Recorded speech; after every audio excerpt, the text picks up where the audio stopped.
Hello guys, आज हम लोग साइटोस्केलेटन के बारे में डिस्कस करेंगे। तो जो साइटोस्केलेटन है उसका बेसिकली रोल क्या है कि ये सेल की शेप को, सेल के मूवमेंट को, वेसिकुलर ट्रांसपोर्ट कराता है, क्रोमोसोमल मूवमेंट कराता है। तो ये सारा साइटोस्केलेटन का रोल होता है। तो ये जो साइटोस्केलेटन होता है हमारा, ये 3 टाइप्स का होता है। एक तो होता है माइक्रोफिलामेंट, जिसे हम एक्टिन फिलामेंट भी कहते हैं। दूसरा होता है इंटरमीडिएट फिलामेंट। तीसरा है माइक्रोट्यूब्यूल। ठीक है। अब जो माइक्रोफिलामेंट होते हैं ये सेलुलर मूवमेंट कराते हैं। जैसे कि इस तरीके से अगर कोई क्वेश्चन बनता है, ये सेल के मूवमेंट के लिए कौन रिस्पॉन्सिबल है, और अगर ऑप्शन में आपके एक्टिन भी है और ट्यूब्यूल भी है, इंटरमीडिएट फिलामेंट भी है, तो actin filament is responsible for cellular movement. ठीक है। और इसकी वजह से क्या होता है, मसल्स का कॉन्ट्रैक्शन भी होता है, साइटोकाइनेसिस जो होता है वो भी कराता है ये, और वेसिकुलर ट्रांसपोर्ट और जो फॉर्मेशन होता है ना, फिलीपोडिया, सीडोपोडिया, वो भी कराता है। एक्टिन जो है वो पेरीफेरी ऑफ सेल के में प्रेजेंट होता है, मतलब सेल के पेरीफेरी साइड पे, और सेल की शेप को मेंटेन करता है। तो जैसे कि अगर आरबीसी की हम जो शेप देखते हैं, बाइकॉनकेव शेप, न्यूरॉन की शेप देखते हैं, तो इन सब के लिए कौन रिस्पॉन्सिबल है, हमारा एक्टिन।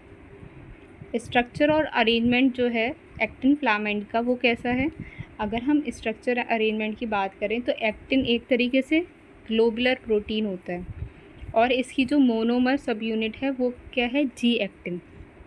जी एक्टिन से ही कंसिस्ट होके हमारा एक्टिन फिलामेंट बनता है। ठीक है। ये अप्रॉक्स 43 किलो डाल्टन की होती है। अब ये जो हमारी जी एक्टिन है ये भी 2 फॉर्म में प्रेजेंट रहती है। एक तो ये होती है एटीपी की फॉर्म में, और एक ये होती है एडीपी की फॉर्म में। तो जी एक्टिन की ये जो एटीपी फॉर्म होती है, इसके अंदर पॉलीमराइज करने की टेंडेंसी होती है, और जो एडीपी फॉर्म जो होती है ये डीपॉलीमराइज करती है। तो जो एटीपी वाला एंड है वहाँ से पॉलीमराइजेशन होगा, और जो एडीपी वाली स्टेट है वो डी पॉलीमराइजेशन, या फिर हम कह सकते हैं कि डिसोसिएशन होगा। देन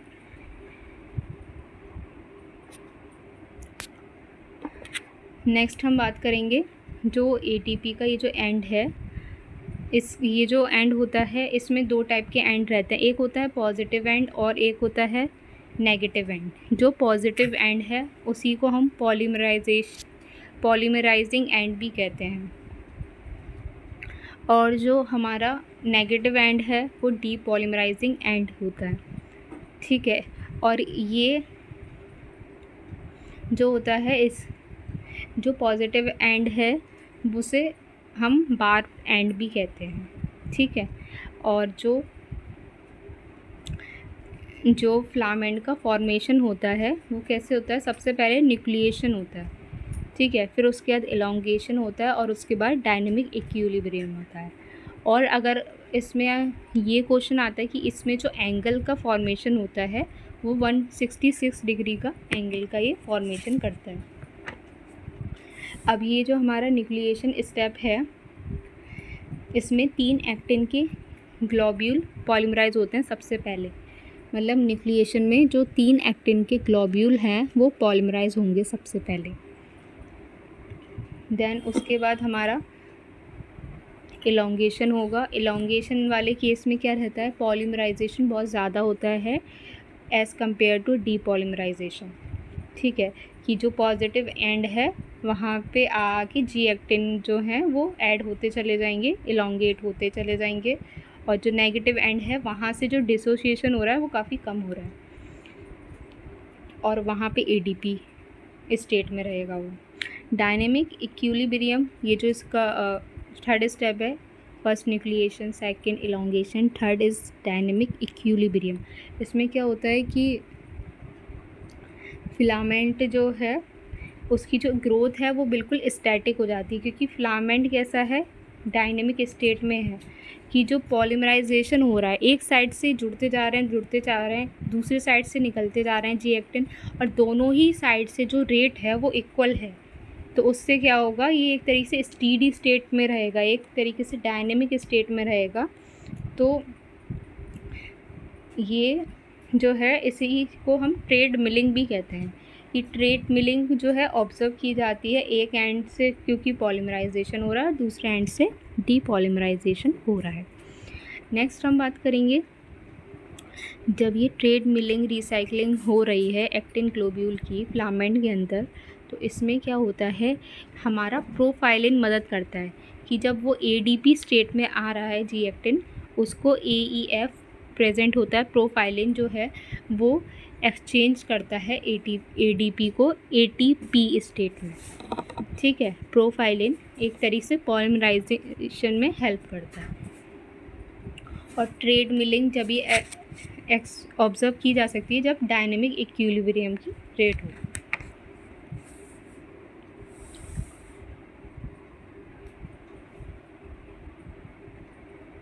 अब ये पॉलीमराइजेशन होगा या डीपॉलीमराइजेशन होगा, ये डिपेंड करता है critical concentration of G actin पे। मतलब जो मिनिमम कंसंट्रेशन है जी एक्टिन की एटीपी की जो रिक्वायर है पॉलीमराइजेशन स्टार्ट करने के लिए, एक मिनिमम कंसंट्रेशन होती है ना, वो रिक्वायर है, उसी को कहते हैं क्रिटिकल कंसंट्रेशन। वो मिनिमम कंसंट्रेशन जो कि पॉलीमराइजेशन स्टार्ट करने के लिए चाहिए, that is known as critical concentration of G actin. ठीक है, अब एक्टिन के इंटरेक्टिंग प्रोटीन होते हैं काफ़ी सारे, जैसे कि क्रॉस लिंकर, जिसमें कौन कौन से आते हैं, एक्टिनिन है, विलिन है, फ्लामिन है, फिम्ब्रिन है। ठीक है, तो ये सारे हमारे क्या हैं, क्रॉस लिंकर हैं, एक्टिनिन, वायलिन, फ्लामिन, फिम्ब्रिन और डिस्ट्रोफिन, ये भी कौन से हैं, क्रॉस लिंकर हैं। डिस्ट्रोफिन का मैंने आपको क्या बताया था, आपको याद होगा लास्ट क्लास में कि डिस्ट्रोफिन जो है हमारा लार्जेस्ट जीन है। स्मॉलेस्ट जीन कौन सा था हमारा, हिस्टोन। लार्जेस्ट प्रोटीन कौन सा था हमारा, टाइटिन। ठीक है, ऐसे क्वेश्चंस आ जाते हैं कभी कभी एग्ज़ाम में। अब जो एक्टिन स्टेबलाइजिंग जो प्रोटीन है, उसमें कौन कौन से प्रोटीन हैं जो एक्टिन को स्टेबलाइज करता है, ट्रोपोमाइसिन है और नेब्यूलिन है। मतलब स्टेबलाइजिंग का काम कौन करता है, ट्रोपोमाइसिन और नेब्यूलिन। ये जो पार्ट मैं आपको बता रही हूँ ना, ये बहुत इंपॉर्टेंट है। इसमें ना मैच द फॉलोइंग बहुत आते हैं, या तो नेट में आएंगे आपके या डीबीटी में भी आ सकते हैं, चांसेस हैं इसके। एक्टिन कैपिंग जो प्रोटीन होते हैं, जो पॉजिटिव एंड कैप जो होता है उसे कहते हैं कैप्साइड, और जो नेगेटिव एंड कैप होता है उसे कहते हैं ट्रोपोमॉड्यूलिन। मतलब ये क्या करते हैं, एक्टिन की कैपिंग कर देते हैं, जिसके वजह से वो कुछ नहीं करेगा वहाँ से। तो अगर पॉजिटिव एंड के को कैप करना होगा तो कौन करेगा, कैप्साइड, और नेगेटिव एंड को करना होगा तो ट्रोपोमॉड्यूलिन करेगा। एक्टिन के जो रेगुलेटरी प्रोटीन है, जो उसकी लेंथ जो है एक्टिन फिलामेंट की उसको रेगुलेट करते हैं, वो कौन से हैं, ब्रांचिंग प्रोटीन एंड वास्प। तो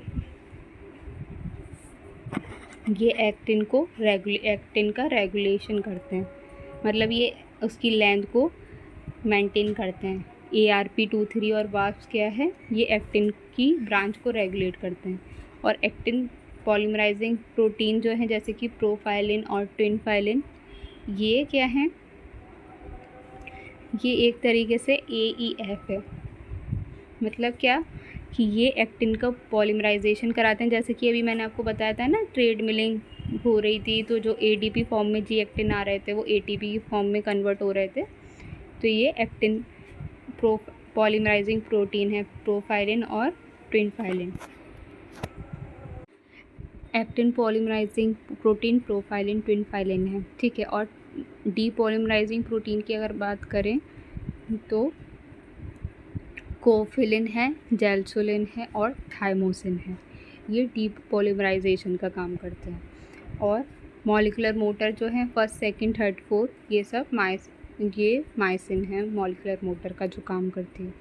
तो हमें कैपिंग प्रोटीन पता चल गया, कैप्साइड और ट्रोपोमॉड्यूलिन, प्लस एंड के साइड कैप्साइड रहेगा, नेगेटिव एंड के साइड ट्रोपोमॉड्यूलिन है। एक्टिन स्टेबलाइजिंग प्रोटीन कौन सा है, ट्रोपोमाइसिन है, नेबुलिन है। पॉलीमराइजिंग प्रोटीन पता चल गया, ब्रांचिंग प्रोटीन ARP23 वास्प है। ठीक है, अब ये जो मायोसिन 2 है ये किस में इन्वॉल्व होता है, जो हमारी मसल्स में कॉन्ट्रैक्शन होता है ना, उसमें मायोसिन 2 ही इन्वॉल्व होता है। और मायोसिन फर्स्ट जो है ये वेसिकुलर ट्रांसपोर्ट में हमारा इन्वॉल्व रहता है। और जो मायोसिन 5 है ये ऑर्गेनल ट्रांसपोर्ट में हेल्प करता है। ठीक है, तो इस पे भी अगर कोई क्वेश्चन आता है कि ऑर्गेनल ट्रांसपोर्ट में कौन है, मायोसिन 5। वेसिकुलर ट्रांसपोर्ट का एक क्वेश्चन आया था कि वेसिकुलर ट्रांसपोर्ट पे कौन मदद करता है, तो वेसिकुलर में मायोसिन फर्स्ट हेल्प करता है वेसिकुलर ट्रांसपोर्ट में, और ऑर्गेनल्स में ट्रांसपोर्ट करने में मायोसिन 5 करता है, और सेकंड जो है वो मसल कॉन्ट्रैक्शन में वर्क करता है। और जो फॉर्मिन डाइमर है वो क्या करता है, न्यूक्लिएशन कराता है, मतलब न्यूक्लिएट करता है असेंबली से, और प्लस एंड से ये अटैच रहता है। थाइमोसिन क्या करेगा, जैसे मैंने बताया डीपॉलीमराइजेशन करता है, तो ये प्रिवेंट करेगा असेंबली को। ARP23 कॉम्प्लेक्स का मैंने जैसे आपको बताया कि ब्रांचिंग प्रोटीन है ये। ठीक है, तो ये भी क्या करेगा, एक तरीके से न्यूक्लिएट करेगा असेंबली को, और ये ARP23 माइनस एंड से एसोसिएटेड रहता है। प्रोफाइलिन मैंने कहा था डीपॉलीमराइजेशन नहीं सॉरी पॉलीमराइजेशन कराता है प्रोफाइलिन, वही AEF वाला जो मैंने आपको बताया था, तो ये इलॉन्गेशन को बढ़ाता है। ट्रोपोमॉड्यूलिन क्या करता है, ये प्रिवेंट करता है असेंबली को भी और डिसअसेंबली को भी।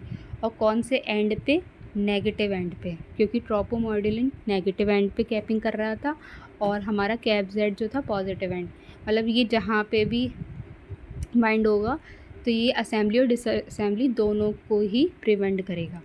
और जो कोफाइलिन है, कोफाइलिन इन सब का दुश्मन है, डीपॉलीमराइजेशन कराएगा, तो एसिलरेट क्या करेगा, ये डिसअसेंबली, ये ADP एक्टिन फिलामेंट से बाइंड करेगा। ठीक है, और जो जेलसोलिन है ये क्या करेगा, फिलामेंट को तोड़ेगा बैठ के, और ये प्लस एंड से अटैच रहता है। जेलसोलिन है, कोफाइलिन है और थाइमोसिन है, तीनों ही बहुत ही गंदे हैं, ये ख़राब हैं। ये क्या करते हैं, असेंबली को क्या करते हैं, डीपॉलीमराइज करते हैं, मतलब एक्टिन को पॉलीमराइजेशन को प्रिवेंट करते हैं। कैपिंग प्रोटीन जो है हमारा, ये क्या करता है, ये प्रिवेंट करता है assembly disassembly at the plus and. ये जो हमारा कैप-जेड है ना, ये उसकी बात हो रही है। और जो ट्रोपोमाइसिन है ये क्या करेगा, स्टेबलाइज करेगा फिलामेंट को। तो एक्टिन फिलामेंट का मैंने आपको रूल बता दिया कि सेल मूवमेंट्स, सेल की शेप जो है उसका भी मेंटेनेंस कर रहा है, सेलुलर मूवमेंट करा रहा है। उसके साथ साथ जो फिलोपोडिया है, लैमेलिपोडिया है, ये सब stress fibre formation, cell cortex, तो ये सब क्या कर रहा है, एक्टिन फिलामेंट ही कर रहा है। ठीक है, तो फिलोपोडिया में जो टाइट पैरेलल बंडल बन रहे हैं, ठीक है, लैमेलिपोडिया में डेंड्रिटिक नेटवर्क बन रहा है, सेल कॉर्टेक्स में जेल लाइक नेटवर्क सिग्नल बन रहा है, स्ट्रेस फाइबर में कॉन्ट्रैक्टाइल बंडल बन रहे हैं, ये सब एक्टिन बना रहा है। एक्टिन जो है प्लेटलेट प्लग फॉर्मेशन में भी हेल्प करता है, और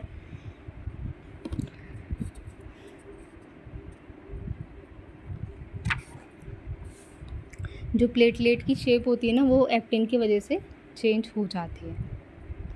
अब जो हमारा एक्टिन है ये साइटोकाइनेसिस कराता है, मैंने आपको बताया था ना, ये क्वेश्चन बहुत आया है बहुत ज़्यादा कि साइटोकाइनेसिस में किसका रोल होता है, तो एक्टिन का रोल होता है साइटोकाइनेसिस में। ठीक है, अब एक्टिन के साथ एक्टिन मायोसिन कॉन्ट्रैक्शन भी होता है, जो कि मसल कॉन्ट्रैक्शन में आता है आपका। क्लोरोप्लास्ट का जो मूवमेंट हो रहा है वो भी एक्टिन की वजह से हो रहा है।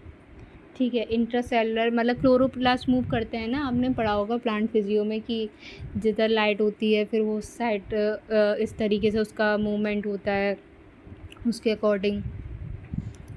ठीक है, इंट्रासेलुलर मूवमेंट जो होता है लिस्टेरिया मोनोसाइटोजीन्स के अंदर ये भी एक्टिन ही कराता है, और एक्रोसोमल एक्सटेंशन में भी एक्टिन का रोल है। मायोसिन 5 और एक्टिन जो है वो ऑर्गेनेल का ट्रांसपोर्ट में हेल्प करता है, ठीक है। जैसे मैंने आपको बताया था, फर्स्ट वेसिकुलर ट्रांसपोर्ट में करता है, सेकंड जो है मसल्स कॉन्ट्रैक्शन में करता है, और फिफ्थ जो है वो आपका ऑर्गेनेल ट्रांसपोर्ट में मदद करता है। अब एक इम्पॉर्टेंट चीज़ जो इसमें आती है, जैसे कि जो ड्रग्स हैं जो इनहिबिट कर रही हैं पॉलीमराइजेशन ऑफ एक्टिन, जैसे कि साइटोकैल्सिन डी का बहुत नाम आता है। साइटोकैल्सिन डी, ठीक है, ये एक्टिन को पॉलीमराइज होने से रोकती है, ये एक तरीके से फंगल टॉक्सिन है। और लेट्रिकुलिन ए, ये भी पॉलीमराइजेशन होने से रोकती है साइटोस्केलेटन का, ये भी जी एक्टिन से बाइंड रहती है और प्रिवेंट करती है इसका conversion into G actin ATP,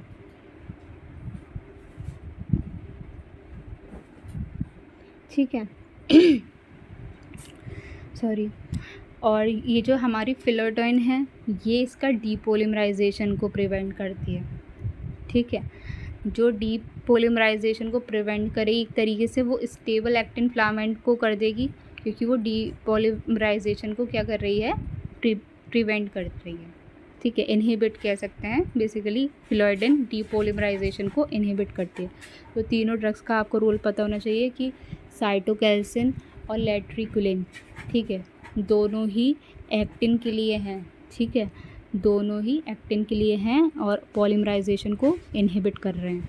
और फिलोइडिन क्या कर रहा है, डीपोलिमराइजेशन को इनहिबिट कर रहा है।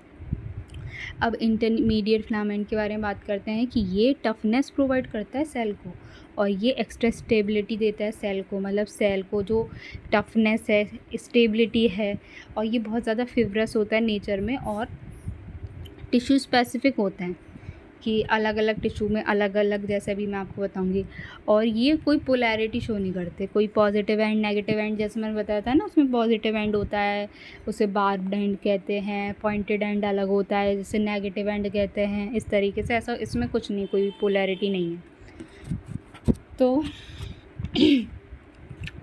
जो हमारे टाइप्स हैं ना इंटरमीडिएट फिलामेंट के, उसमें क्या है कि एक तो हमारा न्यूक्लियर, जैसे न्यूक्लियर की बात करें हम लोग, तो न्यूक्लियर फिलामेंट की अगर आप बात करेंगे तो जैसे लैमिन ए बी सी, ये सब, ये जो न्यूक्लियर लैमिन में प्रेजेंट होते हैं, ये एक तरीके से इंटरमीडिएट फिलामेंट है।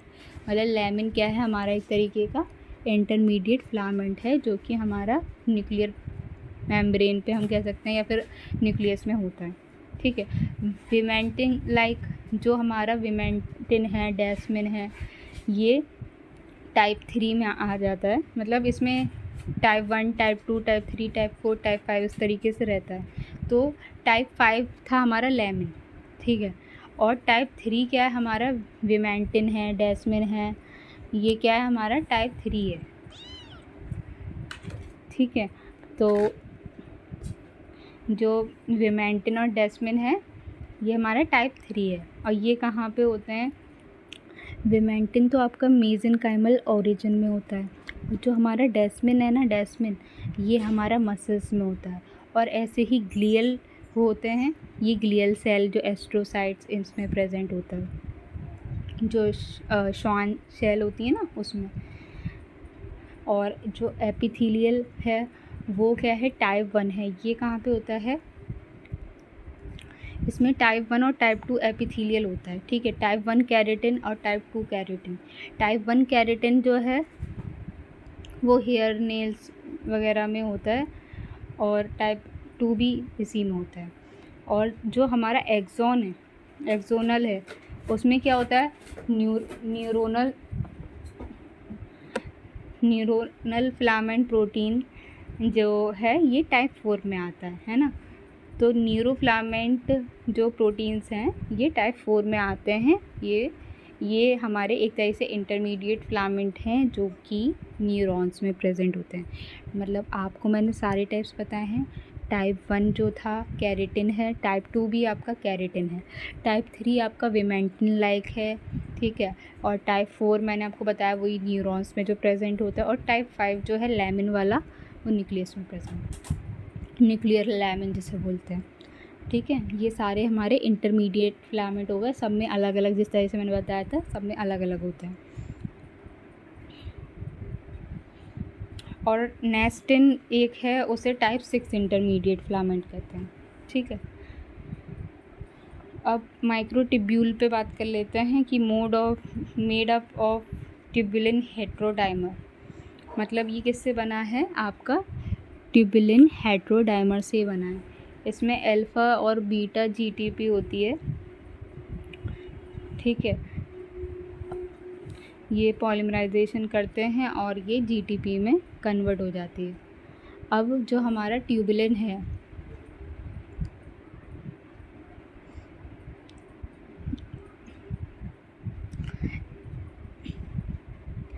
एक चीज़ आपको जो बहुत ही ज़्यादा इम्पोर्टेंट है, जो एक क्वेश्चन मैं आपको बताऊंगी, CSIR नेट का था, उसमें क्या था कि जो हमारा एक्टिन है, मैंने आपको बताया ना, जी एक्टिन ATP की फॉर्म में होता है, फिर ADP में ऐसे कन्वर्ट हो जाता है इस तरीके से। तो ये क्वेश्चन था कि जी एक्टिन क्या GTP यूज़ करता है, इस तरीके से आपका स्टेटमेंट बेस्ड क्वेश्चन था। तो आपको ये पता होना चाहिए कि नहीं, जी एक्टिन जो है, ए से एक्टिन क्या यूज़ करता है, ATP, और जो हमारा ट्यूबुलिन है ये क्या यूज़ करता है, ये GTP ऐड करता है। ठीक है, तो ये भी एक क्वेश्चन था आपका। और इसमें क्या था, ये जो ट्यूबुलिन है ये भी अलग अलग हैं। गामा ट्यूबुलिन न्यूक्लिएशन कराता है, डेल्टा ट्यूबुलिन है, अल्फ़ा ट्यूबुलिन है, बीटा ट्यूबुलिन है, अलग अलग टाइप के ट्यूबुलिन हैं। तो ये क्या कराते हैं, ये माइक्रोट्यूब्यूल जो है, जब फिलामेंट का फॉर्मेशन होता है तो कैसे होता है, न्यूक्लिएशन होगा, इलोंगेशन होगा, उसमें क्या था, डायनेमिक इक्विलिब्रियम, यहाँ पे क्या है, डायनेमिक इंस्टेबिलिटी। ठीक है, तो सबसे पहले कौन आएगा, गामा आएगा, गामा ट्यूबुलिन क्या करेगा, न्यूक्लिएशन करेगा, और थोड़े और प्रोटीन्स आएंगे। फिर इलोंगेशन करने के लिए अल्फ़ा और बीटा आएंगे, अल्फ़ा और बीटा ट्यूबुलिन आएंगे, तो ये अपनी GTP की फॉर्म में आएंगे। ठीक है, ठीक है। और डायनेमिक इंस्टेबिलिटी, इसमें क्या होता है कि रैपिड पॉलीमराइजेशन होता है फॉलोड बाय रैपिड डीपॉलीमराइजेशन, मतलब पहले तो खूब सारा पॉलीमराइजेशन होगा और अचानक से खूब सारा डीपॉलीमराइजेशन होगा। उसमें क्या था कि उसमें सब चीज़ें इक्विलिब्रियम में हो रही थी, कि जितने रेट से पॉलीमराइजेशन हो रहा था उतनी ही रेट से डीपॉलीमराइजेशन हो रहा था। अब जो माइक्रोट्यूब्यूल प्रेजेंट होते हैं यूकैरियोटिक सेल में, इसमें क्या क्या है, जैसे हमारा सीलिया फ्लैजिला है, और स्पर्म में भी आप पढ़ोगे कि इसमें प्रेजेंट होते हैं। तो इसमें अलग अलग तरीके से रहता है कि 9+2 अरेंजमेंट है या जो भी है। बाकी इसमें आपकी डायनिन मोटर का यूज़ होता है और काइनेसिन का भी यूज़ होता है। अब जो इसमें प्रोटीन एसोसिएटेड होते हैं, तो उसमें सबसे पहले गामा टर्क, ये तो आपको पता ही है कि न्यूक्लिएशन करने आया था गामा टर्क सबसे पहले, और कहाँ आया था, माइनस एंड पे। ठीक है, यहाँ पे न्यूक्लिएशन कहाँ हो रहा है, माइनस एंड पे हो रहा है। फिर उसके बाद स्टैथमिन आया था, ये क्या कर रहा है, ये भी स्टैथमिन भी बेकार है, मतलब ये असेंबली को प्रिवेंट कर रहा है। और ऐसी टिप्स, वहाँ पे कौन कौन लोग बेकार थे, मतलब जो असेंबली नहीं होने दे रहे थे, बुरे लोग थे, जैसे थाइमोसिन था, ठीक है, और हमारा कोफाइलिन था। ठीक है, ये सब क्या कर रहे थे, ये जेलसोलिन था, ये सब प्रिवेंट कर रहे थे असेंबली को। यहाँ पे क्या है, यहाँ पे हमारे पास टिप्स है, वो यहाँ पे हमारा स्टैथमिन है। ठीक है, स्टैथमिन क्या कर रहा है, प्रिवेंट कर रहा है असेंबली को।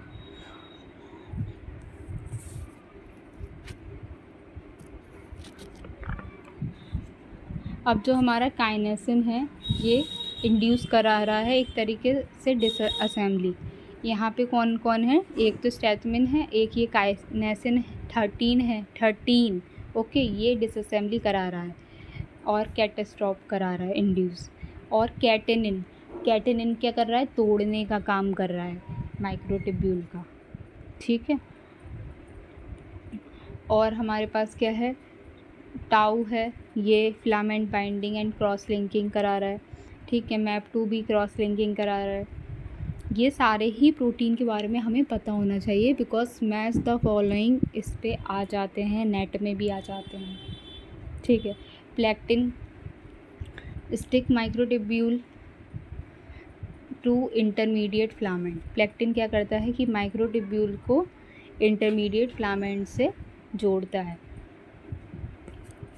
ठीक है।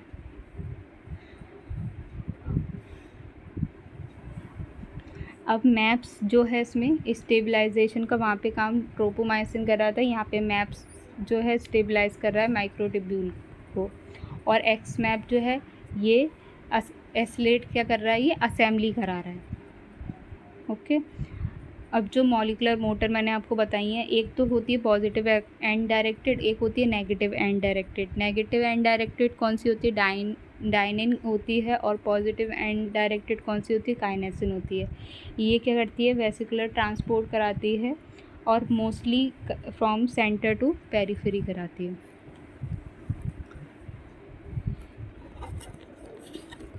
ठीक है। अब नेक्स्ट है हमारा फंक्शन ऑफ माइक्रोट्यूब्यूल, कि ये क्या क्या कराते हैं। एक तो स्पिंडल फाइबर का फॉर्मेशन कराते हैं, ठीक है। जब हमारा ये माइटोसिस मियोसिस होगा तो इसमें ये जो माइक्रोट्यूब्यूल हैं, इनका बहुत रोल रहता है कि ये स्पिंडल फाइबर फॉर्मेशन कराते हैं। क्रोमोसोम जो हमारे सेपरेट हो रहे हैं उसमें मदद करते हैं ये लोग। वेसिकुलर ट्रांसपोर्ट ये भी कराते हैं। ऑर्गेनल मूवमेंट ये भी कराते हैं। Movement of cellulose synthase, cellulose fibre ये भी कराते हैं, ठीक है। अब इनके इनहिबिटर मोस्ट इम्पॉर्टेंट, कि कौन कौन से इनहिबिटर थे। देखो एक्टिन की याद रखना, साइटोकैल्सिन और लैट्रिकुलिन मैंने आपको बताया था कि पॉलीमराइजेशन को इनहिबिट करते हैं, और फिलॉइडिन जो है डीपॉलीमराइजेशन को इनहिबिट करता है। अब यहाँ पे जो इसके इनहिबिटर हैं कौन है, टैक्सोल है, नोकाडाजोल है और कोलचीन है, ठीक है। तो ये तीनों ही इसके इनहिबिटर हैं, ठीक है। टैक्सोल, नोकाडाजोल और कोलचिन। अब जो नोकाडाजोल है ये क्या कर रहा है, ये प्रमोट कर रहा है डीपोलिमराइजेशन को। इसका मतलब क्या है, ये जब प्रमोट कर रहा है डीपोलिमराइजेशन को, इसका मतलब ये प्रिवेंट कर रहा है पॉलीमराइजेशन को। समझ रहे हैं ना आप। वहाँ पे प्रिवेंट कौन कर रहा था, कोलचीन और लैट्रिकुलिन। यहाँ पे नोकाडाजोल और कोलचीन ये दोनों ही पॉलीमराइजेशन को क्या कर रहे हैं, इनहिबिट कर रहे हैं। और टैक्सोल क्या कर रहा है, टैक्सोल जो है ये इनहिबिट कर रहा है पॉलीमराइजेशन को, ठीक है। तो आप इनके ये नेम याद रखेंगे, नोकाडाजोल और कोलचीन और टैक्सोल, किसमें, माइक्रोट्यूब्यूल में क्या है, ये इनहिबिटर्स।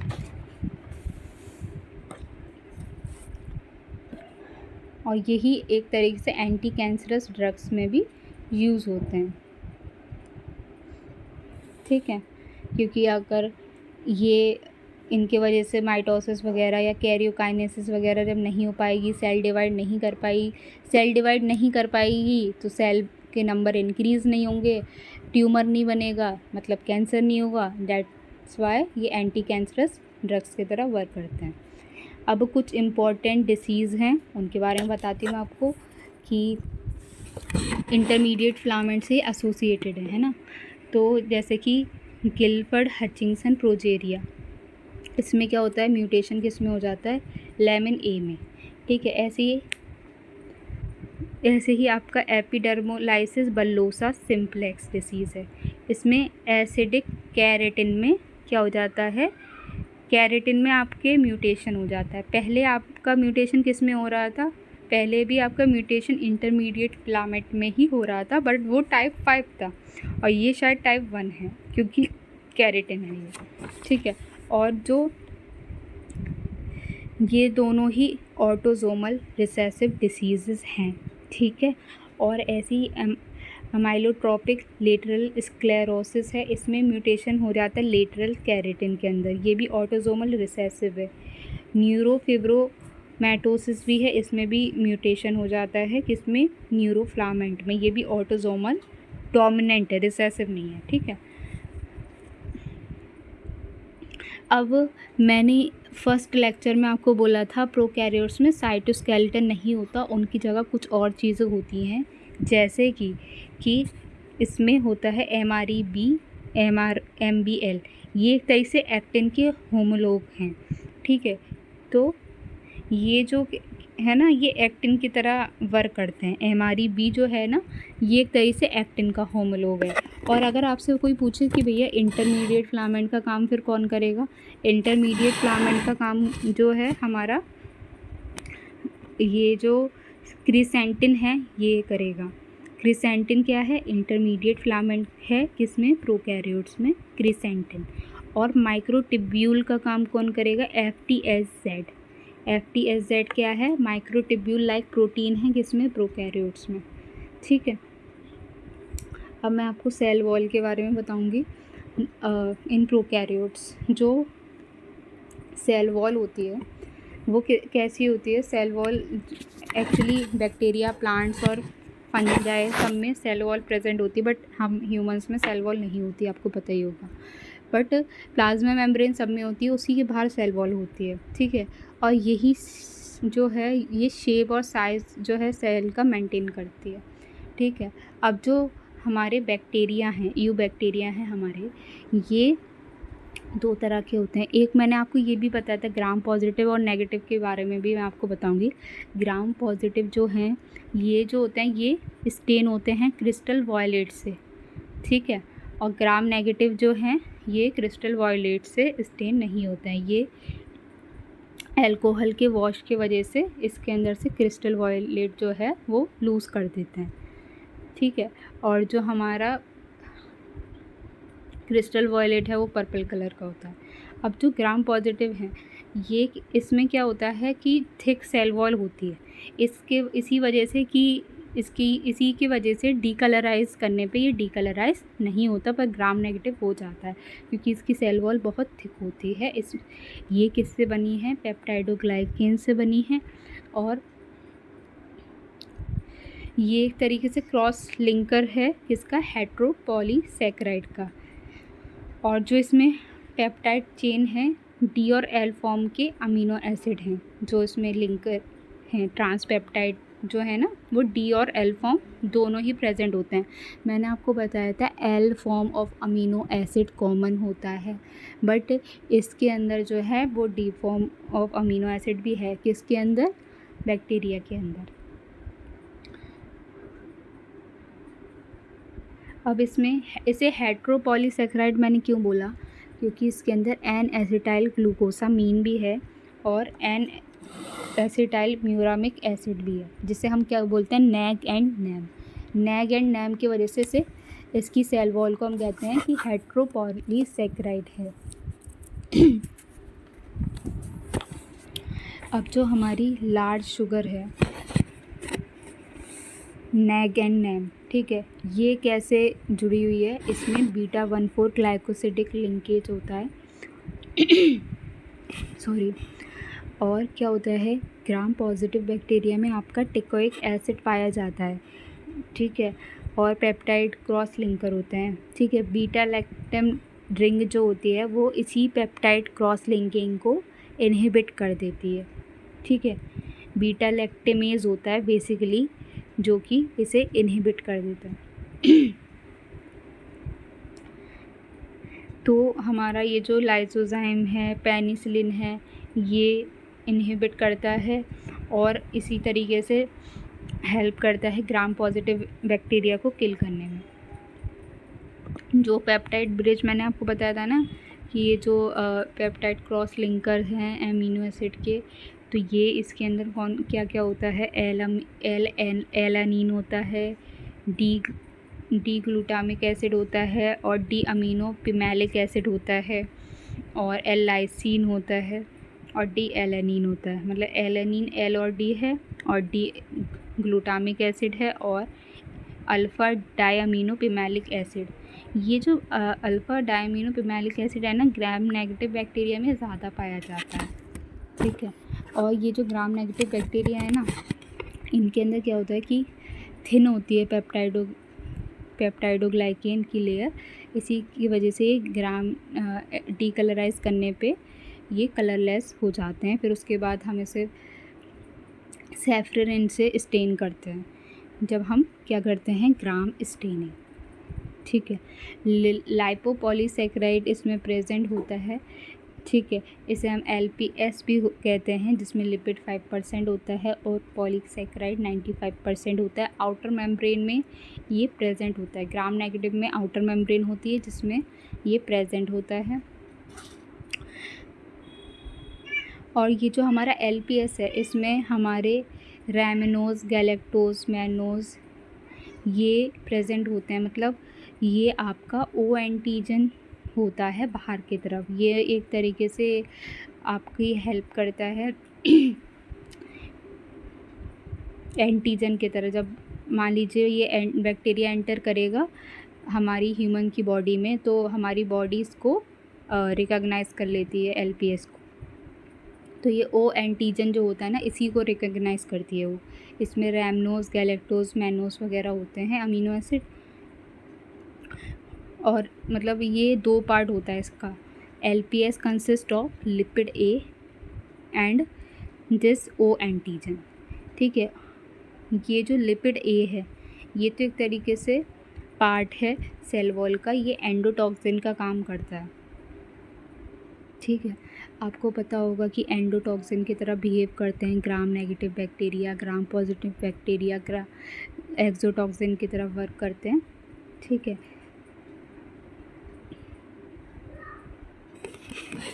इसके अंदर क्रॉस लिंकिंग लो होती है, डेट्स वाई ये लूज़ कर देते हैं डीकलराइज होने पे अपना जो स्टेन होता है। अब जो हमारे आर्की बैक्टीरिया हैं, इनका क्या है कि इसके अंदर क्या है, हमने सब में डी ग्लिसरॉल पढ़ा है, बट इसमें एल ग्लिसरॉल होते हैं और ईथर बॉन्ड होता है ईस्टर के जगह, ठीक है। प्रेनाइल डेरिवेटिव होता है। ये सारी बातें मैं आपसे पहले ही फर्स्ट लेक्चर में कर चुकी हूँ। और जो प्लाज्मा मेम्ब्रेन है वो कंटेन क्या करता है, टेट्राईथर। पेप्टाइडोग्लाइकेन एब्सेंट होती है। स्यूडोम्यूरेन किसकी सेल वॉल होती है, आर्किया की। और सेल वॉल किससे बनी होती है, स्यूडोपेप्टाइडोग्लाइकेन से। जो फंगल सेल वॉल है हमारी, वो काइटिन की बनी होती है एक्सेप्ट ओमाइसिटीज़। और सेल वॉल जो है कंपोज किससे होती है, सेलुलोज से। प्लांट की सेल वॉल में सेलुलोज होता है जो कि मेन कंपोनेंट रहता है, आपको पता ही है, ठीक है। और डेट्स ऑल फॉर टुडे, ठीक है। तो थैंक यू सो मच, मिलते हैं आपसे नेक्स्ट सेशन में।